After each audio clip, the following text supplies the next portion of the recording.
G'day, we're here on the Gold Coast and we've just finished our install with Gold Coast City Council to deploy a couple of our electrical conductivity sensors to keep an eye on the salinity of the water levels in the wastewater network. Just on site here, we've just installed two new portable EC sensors with caliper. We've been using EC to monitor our I&I issues across the coast for probably decades now, but we've never found a portable device that's appropriate for use in our smaller gravity sewer mains in low flow environments.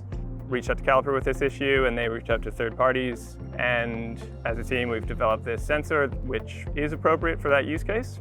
Typically, electrical conductivity sensors wouldn't be able to measure the conductivity accurately and reliably in these environments where the contacts themselves aren't submerged by water. The design of our new sensor allows us to relocate those electrical contacts to the tip of the sensor and deploy those right down the bottom of the sewer network where there's minimal flow occurring.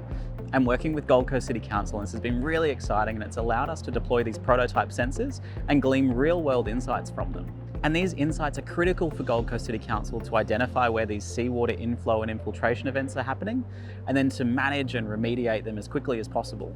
And with the installs finished, we're going to keep an eye on this data over the coming days and weeks to ensure that the data is reliable, accurate, and that Gold Coast City Council are comfortable with deploying these at scale. That would be a true success.